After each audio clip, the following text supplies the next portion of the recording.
Welcome. This is Darn Ginny. This is Darren and Ginny just giving you a preview or Overview of a review of the DCNR pilot program that we did this year. We did 4 separate trips on here. There's little clips from each trip. This one you're first seeing is out of Haneyville Trailhead. This is where we started that day, and the Ranger, as you can see, it's green. You'll notice the other clips, we have a red hood because we then got a Kawasaki.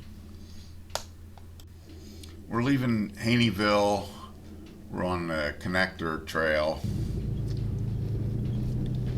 Actually, I think this is still part of Haneyville, but now we're on the connector trail. This is running along Route 44.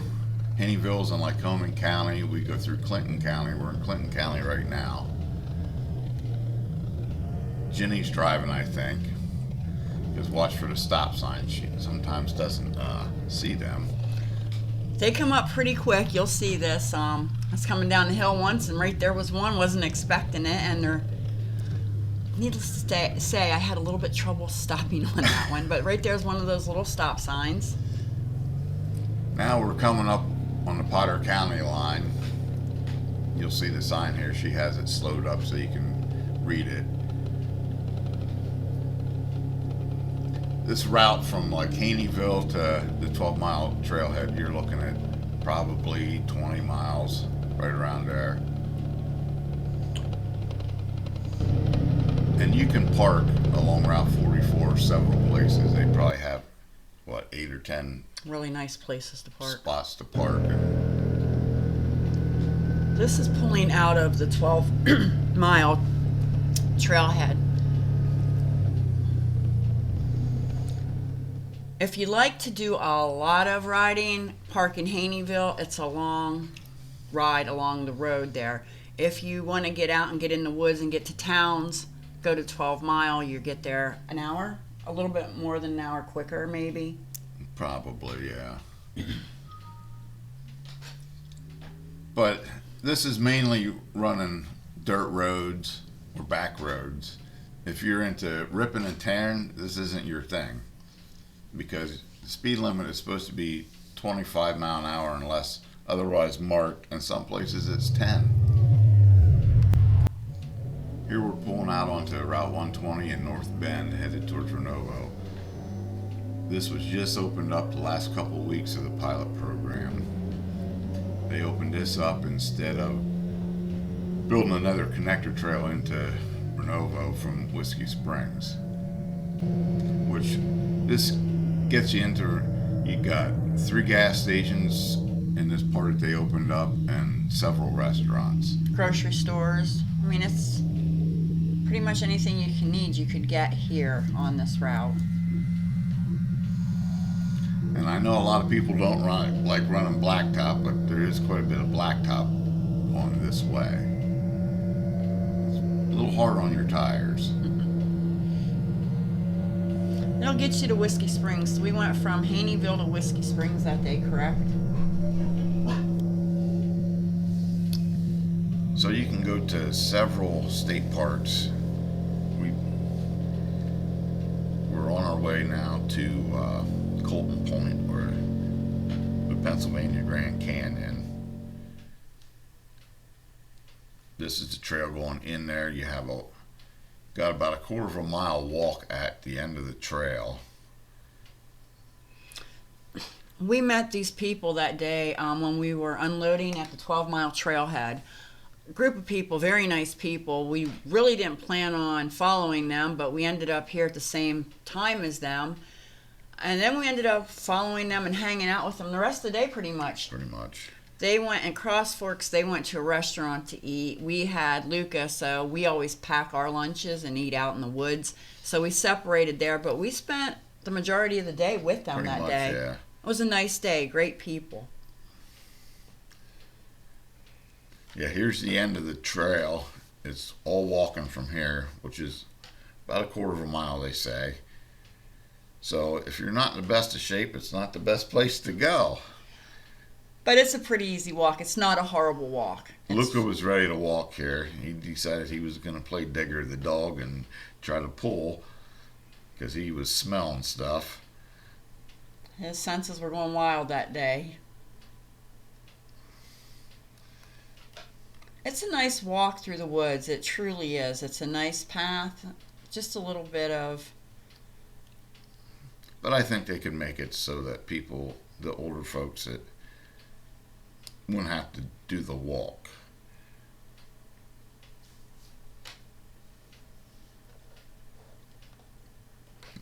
When you come out of the trail here, you're going to see a porta potty and a trash can.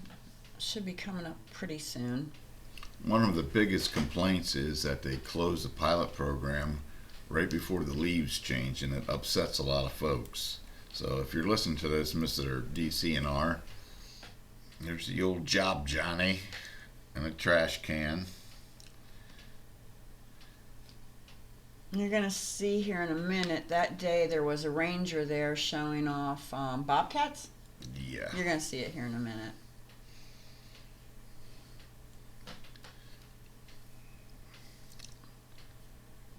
This, once you get here, I forget which overlook it is there at the Grand Canyon. I think it's the first one when you're coming in by car. But you can walk to the other ones from here. Luca, he's checking things out. And if you want to read what's on the video, you can pause it and read the signs.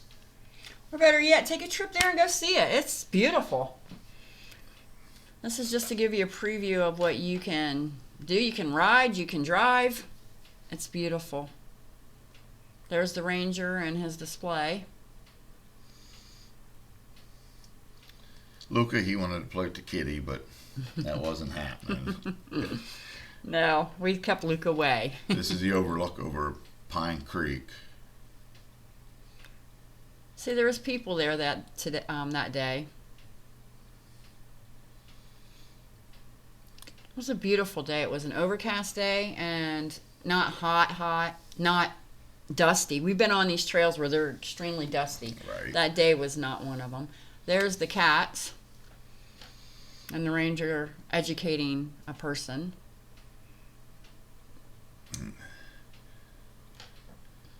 Another one, if you want to read it, feel free to pause it and read it. This is as we're walking back out. This is when you're old and you can't read. You got to get down and see it. So then this is another day we went to Stewart Hill. Which is right outside of Cross Fork.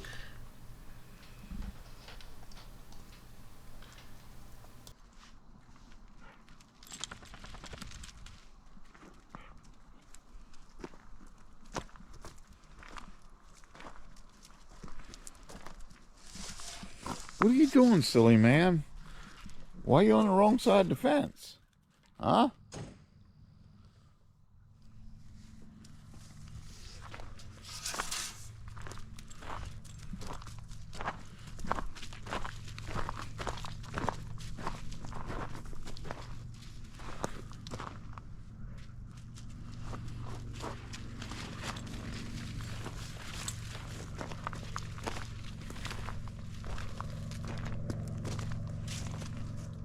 It's at the perfect spot.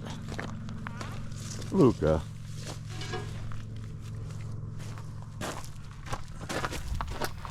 So it was a beautiful overlook there. Had to get a picture of the new ride that we bought this year. My husband tells everybody we bought the 4-seater so the dog would have his own space, and my husband tells everybody that. Well, yeah, we spent $20,000 for a dog to have his own seat. That's what he tells everybody. Now we're stopping here to get gas. I think we were probably close to, had 80 miles on this day when we got here, and we figured we better fuel up before we start heading back. It's really nice to come into a little town, pull into the gas station. This store is really nice inside. It has old antique relics, t-shirts, ice cream. They sell a lot of ice cream. And on the other side of the building, which you can't see, is a restaurant slash bar. All right. And across the street is a restaurant and bar. So it's a nice little town. A nice little stop. We stopped here almost every time we've been in, went riding. Yeah, It's nice to be able to fill up with gas. We don't have to come home, fill up a gas can. We can just do it yeah, you don't there. have to worry about hauling a gas can with you. That's nothing but a fire hazard. So we actually enjoy this. It's a little bit more money getting gas here, but you don't have to mess with it. It's just an old-time country general store when you walk inside. When we did get the new side-by-side, DCNR went out of their way to get us our permit. It was a Saturday morning. They had a ranger come meet us there to make sure we got it so we could ride the side-by-side that day. So a shout out to the DCNR for that. Thank you. So now we're back on the road and just through the woods. I think you're going to see a deer jump out here in a second. Yes. There's 2 deer across the road. I don't know if the camera caught them both or not. I don't think the camera caught the first one, but we did catch the second one. So we're slowing down, and they stood up in the woods and watched us. They didn't take right off once we passed. So people say that these side-by-sides scare all the deer away, and that's not true. We've seen quite a few, and they stand and watch you as you go by. As long as you don't stop and bother them, if you just keep going at the same pace you're going, they're just going to watch you go on by. What did we see last year in Whiskey Springs? Was that elk? Or they were really big deer? I'm Yes, sorry, they were very big deer. Yes, but there has been elk seen there. Just some beautiful rides. Like these are all in the woods or on the pipeline, but you get to go through a lot of really cool towns, backcountry roads that are dirt roads that will get dusty. They do have a lot of posted 10-mile-an-hour speed limits, entering and leaving them. And you got to respect the people that live there, because I know I wouldn't want people ripping by my house. If it's 10 mile an hour, slow down to 10 mile an hour. And we've encountered a lot of people, and they've always waved and been nice and kind, but we're also abiding by the 10-mile speed limit. We are. And everyone has waved and been nice and polite. We've never had anybody nasty or just mean. We've always had good experiences. I will note that sometimes it says entering, and then it says entering. I never seen the leaving one, so... Yeah, they're not very big Yeah. First time I blew right by it, I didn't see it. My husband's like, this is a 10-mile zone. So we're headed back to the trailhead now. The last day we started at Haneyville, went to Gailton, Cross Fork, North Bend, Renovo, back through Cross Fork, because there's only a certain roads you can run. Hopefully they open more up. So is it worth the $40 for a permit? I'm gonna say yeah. I didn't think I would like it, but I did. The map at the end was the last day, but this has been videos of all 4 days. Thank you. Well, Luca, you did it.